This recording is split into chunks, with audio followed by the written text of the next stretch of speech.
There was a true light coming into the world, the light that is the truth light of everyone. The light was in the world, and the world was made through the light. The light came into the world, but the world did not know the light. But to all who received the light, to them the light gave the power. A little bit of a rewording of the truth according to the Gospel of John, the good news according to John. You are the true light. You are the light that has come into the world.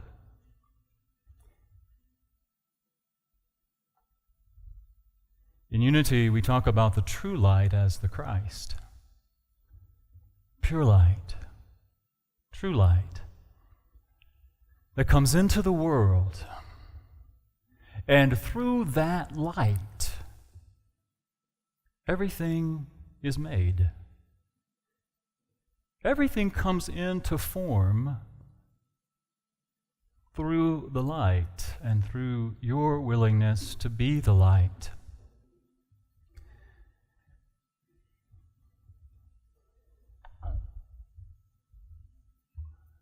That's the way, to me, that kind of shows up.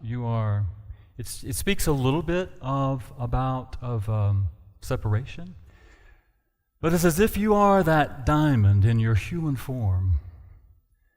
And that light, the pure light and life that is the light of all, comes in to the world through you.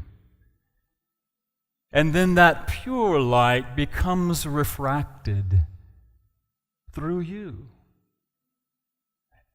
and shows all of the gradations of that light in different colors, different hues, that represent your powers, as Charles Fillmore talked about them. The powers that you and I possess in our humanity, and that through that, and through using those powers represented by those colors, we bring into the world that which we choose to focus on, that which we choose to create, that which we choose to use our powers in order to manifest. He talked about the 12. He identified 12 of them. Of course, there are many more than 12. But as Reverend Linda Martell Whitsett says in her book, Divine Audacity, 12 is enough for a lifetime, if we could really master those. 12 would certainly be enough.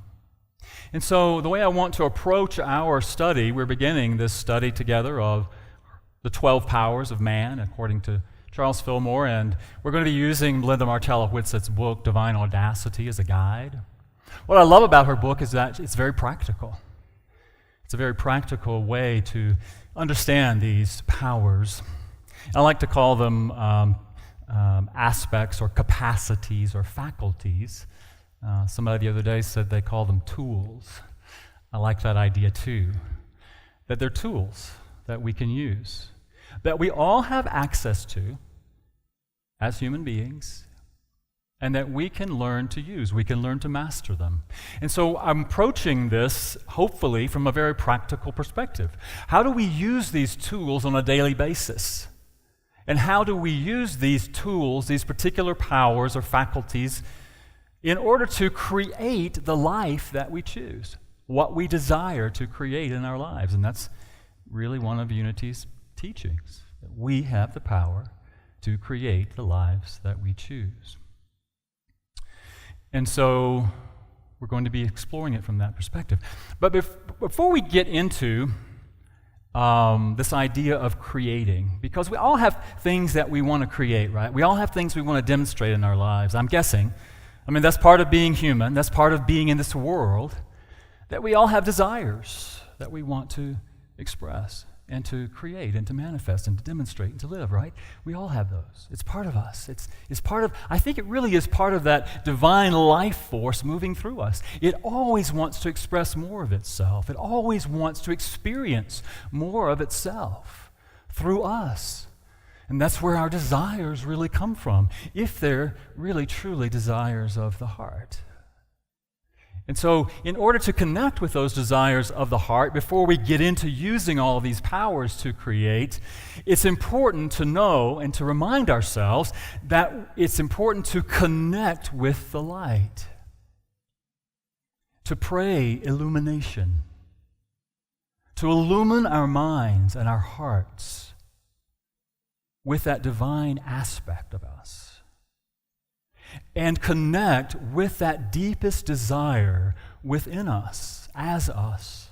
Sometimes it's easy for us to think, oh, I want this, or I need that, or this is what I really want to create in my life, and we go about doing that, focusing on the outer.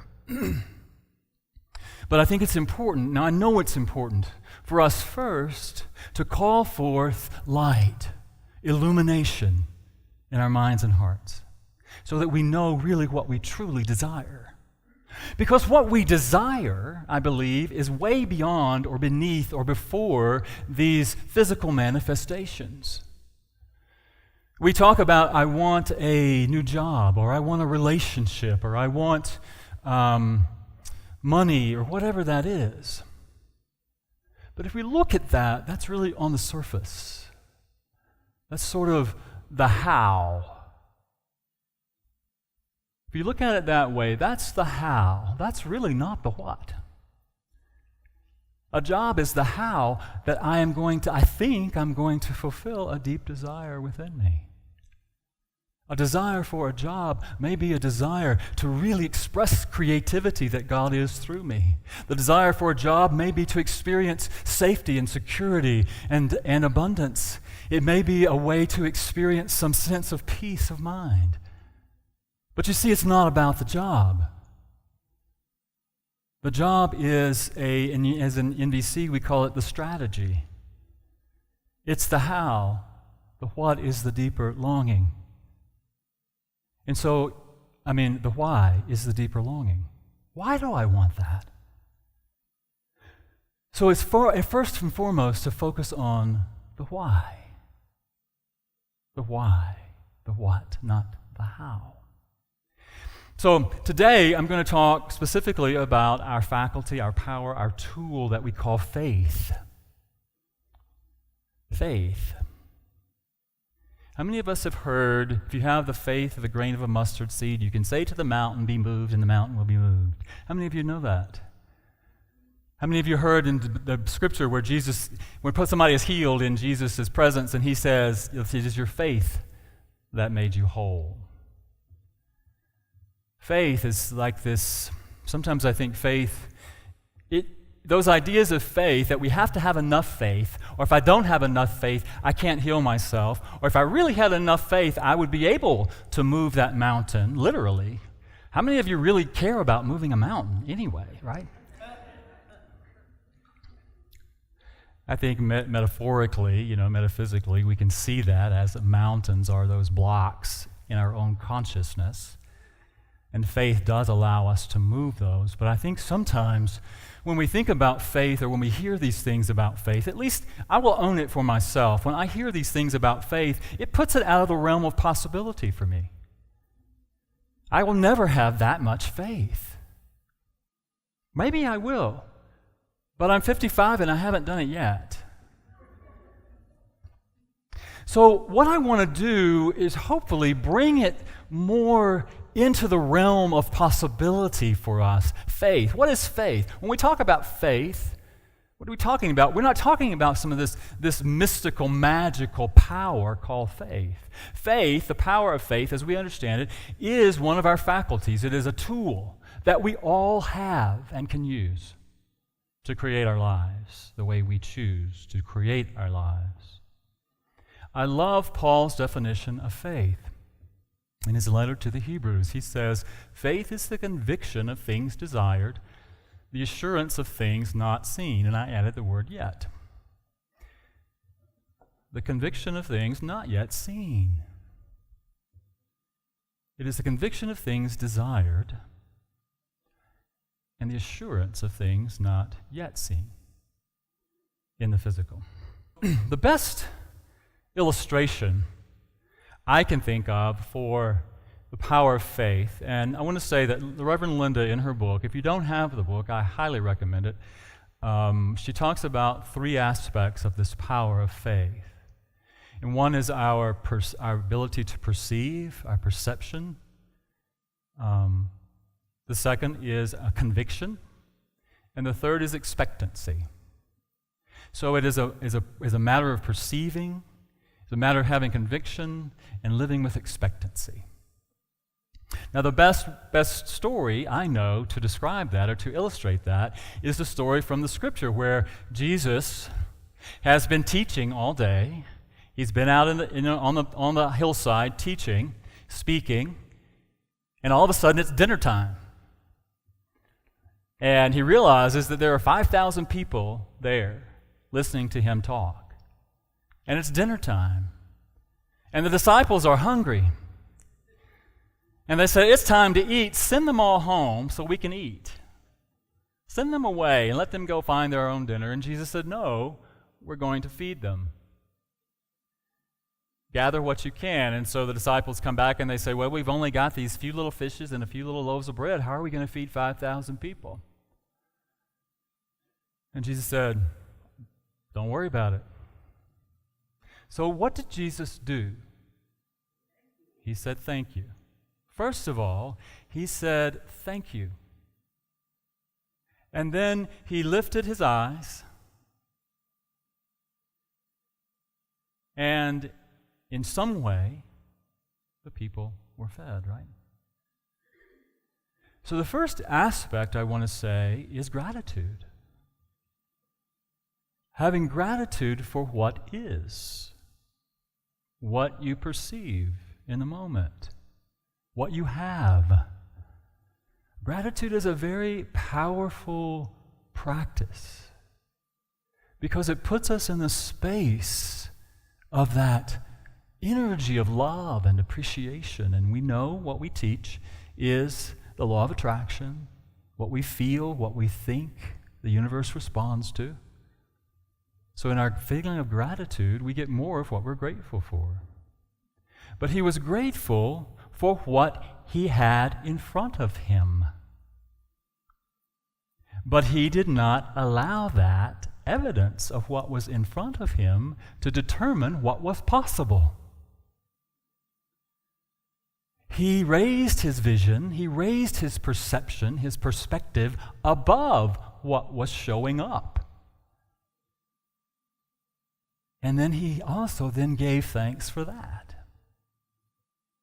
And so he experienced gratitude for what was evident in his life in the moment, but he did not allow what was there to limit him to what was possible. How many times do we do that in our own lives? Well, I only have this amount of money. I focus on this amount of money and only says I'm not grateful for what I have. If I'm grateful for what I've got, look, I've got this money. I'm so grateful for this amount of money, and I know that I am not limited by what's showing up in my world. I'm not limited by the evidence. And so we must raise our vision, raise our perspective to look beyond. That's the power of faith. One of the aspects of that power, to look beyond, to know what is possible, and to not allow ourselves to be limited by the evidence. He also demonstrated this idea of conviction.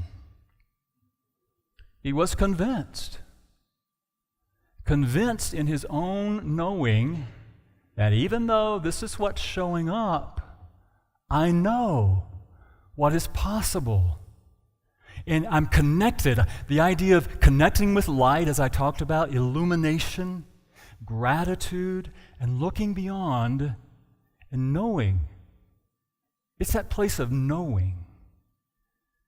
It's not a mental attitude. It is a mental attitude, but it's not only a mental attitude. It's that place of knowing. And it's that place of continuing to keep your mind stayed on that. The mother of unity, Myrtle Fillmore, talks about this a lot in her letters, where people would write to her and they would ask for prayer. And they would say, if you pray for me, then this thing is going to happen in my life. If you just pray for me and you hold it in consciousness, because we know how powerful your consciousness is, you've proven it. So if you pray for me, then I know it's going to happen in my life as well. And dear Myrtle, she would say, oh, sweetheart, sweetheart, it doesn't really work like that. Yes, I pray for you. I hold you in the light. But guess what? You've got a part to play in it too. You get to do your part. You get to keep your mind stayed on the truth of what you want, what you're praying about. She says prayer is to change our minds and hearts so that God's omnipresent good may fill our minds and hearts and manifest in our lives. If we do not keep thinking in accord with our prayers we have made, we do not get good results. You have to be convinced, convicted, that what you are praying is going to happen, is the truth. She says, for all thought is formative, and all thought has its effect in our lives. When some of your thought energy is expended in negative beliefs and feelings, and we show that we have old mental habits, we get the old negative results. Even when we are praying daily and when others are praying for us, we have a very decided part. We are to cease worrying and being anxious and thinking and speaking of the past and of the apparent lack and idleness. We are to concentrate our attention upon the truth of God, the truth of our being, upon the very things we would see taking place in our lives. We cannot do this so long as we have negative thoughts in our hearts. So faith is also our ability to keep our minds stayed on what it is that we're seeking. If we're seeking peace, we keep our minds stayed on peace, stayed on what we're praying. If we're seeking abundance, if we're seeking some experience of the abundance of God, we keep our minds stayed on that, and we speak the words that are in alignment with that. It's not something, as again, faith is not some mystical, magical thing that happens to you. It is something you use. Something you use in your daily life. And to keep your perspective beyond the evidence, to be convinced that what it is that you're praying is done. Stop talking about the negative side. And then the last piece of that is to live with expectancy. Joyous anticipation, I like to think of it. Be prepared for it to happen. I remember a story somebody told me once about a little country town that was a farming town where they were experiencing drought. And the preacher told people to pray for rain. Pray for rain. And that Sunday they came to church and he said, well, go home and get your umbrellas. You're not prepared for rain. You're not living as though you're expecting it to happen. And that's something we get to choose to do. We prepare ourselves, get in the mindset, and do something. I've heard about people wanting relationships, wanting a new partner in life, but they don't make room in their life for it. They don't make room in their home for someone else. Their closets are cram-packed full of their own stuff. You need to take action. Act as though it is already happened. So don't be limited by the evidence. It does not determine the possible. Raise your vision. See the truth of your spirituality. See the truth of the knowing. Speak it, claim it, allow it. Don't talk about the lack and limitation. Use your power of faith to stand firm in the conviction that what I am praying already is, and speak it. And then live as though you expect it to happen. We must become or be what we want to become.